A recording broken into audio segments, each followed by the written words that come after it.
Well, I just had to get on the microphone to talk about this story I saw just now popping up in my Blue Sky feed. It's from Michael Bennet, the Democratic senator from Colorado. And the post says Congress should be making it easier for families to put food on the table. That's why I joined my colleagues to introduce this bill to let SNAP participants buy hot rotisserie chicken. There's no good reason a family can buy a cold one, but not a hot one. And this is a hot rotisserie chicken act for SNAP beneficiaries. That's a Supplemental Nutrition Assistance Program, or food stamps, as it was colloquially known when I was growing up, when I was on it. I am a SNAP recipient currently and in the past, even going back to days when it was actual stamps, actual paper tickets that you had to rip out of a little booklet. I've had my government cheese. I've grown up on this stuff, so I have some opinions, and so I wanted to get to the details about this and give you my take on this act, which, great. First of all, let me just come right out and say, yes, of course, this is a good thing. There's a Good Morning America piece on this that details it. And I wanted to just note this because there was there's some bipartisan support on this. You got Democratic Senator Michael Bennet, and then Republican Senator from Pennsylvania, John Fetterman, said, quote, hold on, I'm sorry, I'm getting some deep. Oh, John Fetterman's a Democrat. Really? All right.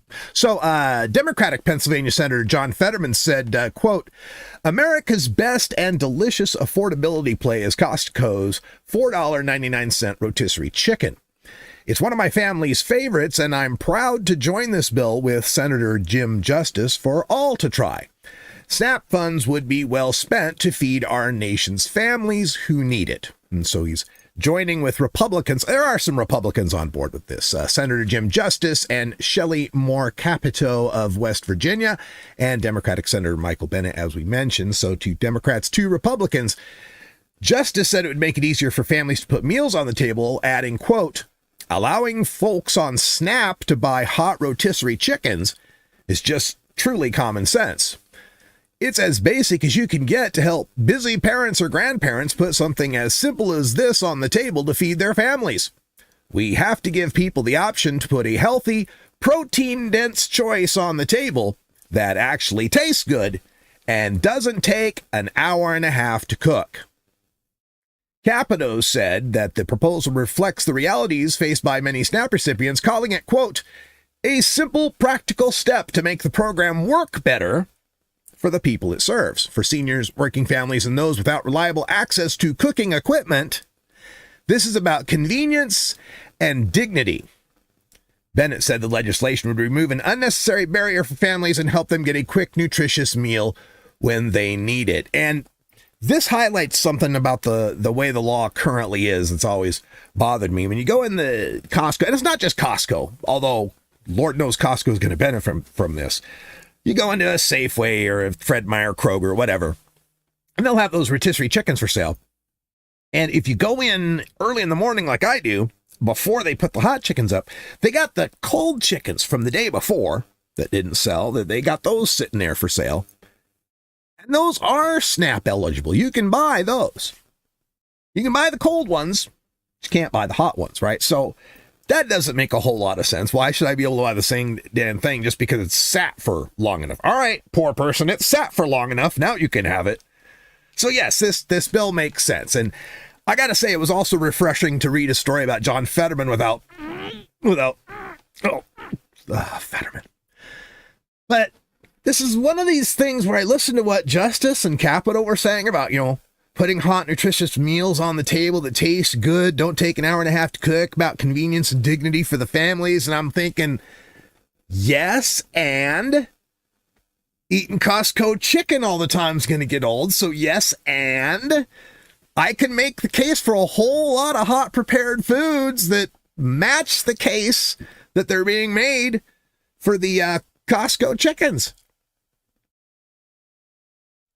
So that doesn't make a whole lot of sense to me. Why wouldn't we expand this to include more people?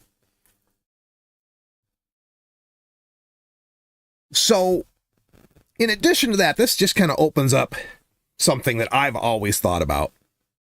And that is, why shouldn't we have snap kitchens? You know, like soup kitchens, right? But snap kitchens. Why not license people to open up kitchens to serve people on Snap? Or hell, don't limit it to that. Just give these licenses to restaurants, anybody from restaurants to food trucks, to be able to sell Snap eligible meals. Now, you could have requirements on that, I suppose, right? You could have it like, you know, it has to be so much nutrition in it, you know, and has to be so little a cost to make it, or you can't have a whole lot all at once. You can't bring in, you know, try to eat a whole, you know, all you can eat for your Snap, whatever. I don't know how you'd set it up. I don't know what the rules have to be. Certainly, we're not going to like have, you know, Dairy Queen giving away blizzards, you know, on Snap, or Ruth's Chris Steakhouse, you know, having, you know, $80 steaks on Snap. No, but we got to figure something out, right? Make some sort of limit so at least everybody gets to eat. Everybody gets to eat. And for that matter, give everyone Snap. Give everyone Snap. Seriously, what are we even doing society for? What's this society for if not to feed everyone? The most basic thing. Give everyone a Snap card. And on this Snap card, each week, it loads up with the amount that you would get, that you would need to have one dine out meal and 2 eat at home meals a day. And then the card resets each week, so you can't build up funds on it, right? Let's say you get, I don't know, $100 a week, $200 a week. I don't know what the number would be. But you get that much a week. You either spend it all or you don't, but at the start of the next week, it's back to that level. And if you splurged a little too much through the week and the Snap card was out toward the weekend, now you're having to spend cash to get food, whatever. But if you ate well and didn't spend it all, well, then there's that much savings to the people. You didn't eat all your Snap funds, and great. But whatever, everybody eats. My girlfriend has this health benefits card where you get X amount of dollars to be spent, and it can be spent on certain things like Band-Aids and rubbing alcohol and, you know, gauze, but also can be spent on certain food items. And it doesn't allow you to buy candy or sodas or anything like that, but you can get, you know, cream of mushroom soup or whatever.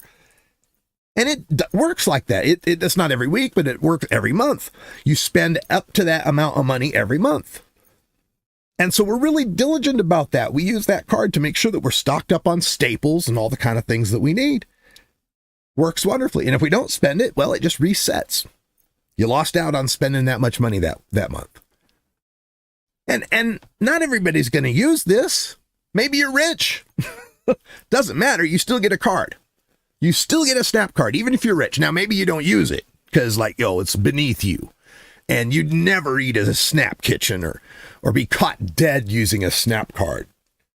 Fine. That money doesn't get spent. Great. Fantastic. Thank you for contributing to the economy. Thank you to contributing so that other people can continue to eat. It also means we didn't spend any money on means testing, and everybody eats. Everybody eats. Why is this a hard idea?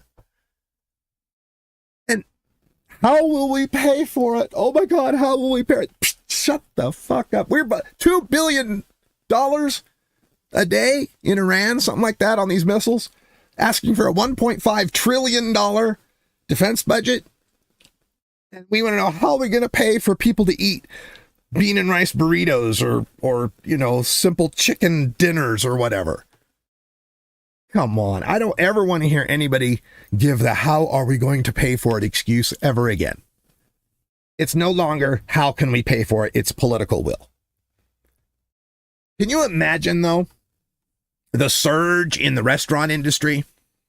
If people had a weekly government allowance for 7 basic low-cost meals a week, the jobs that would be created in the farms and in restaurants and food trucks, and that can't be AI out, they can't be roboted out, they have to be people in those jobs.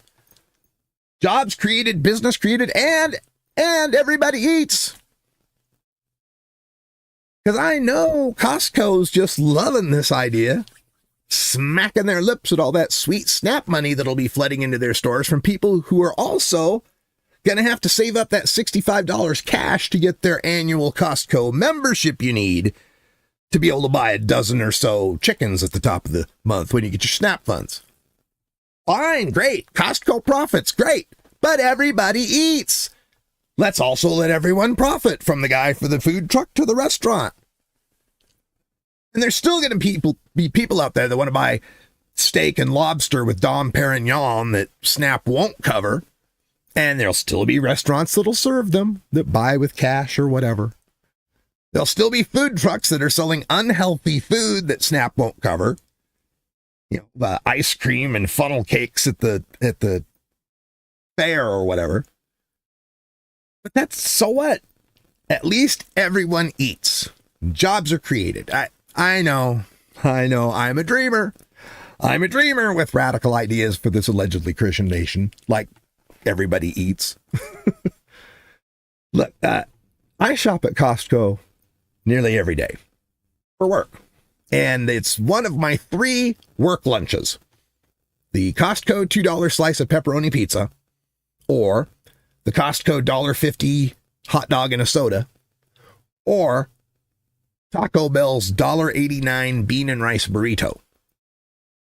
But I can't get any of those with SNAP. Only the $5 chicken? Not the easiest thing to eat in the car. So yay, SNAP eligible rotisserie chicken. It's a good thing. I'm all for it. Neat first step. But our goal should be that everybody eats. And why shouldn't that be the federal subsidization of subsistence level nutrition through existing private operators that boosts farm and restaurant profits and boosts entry-level employment? Everybody wins, and everybody eats.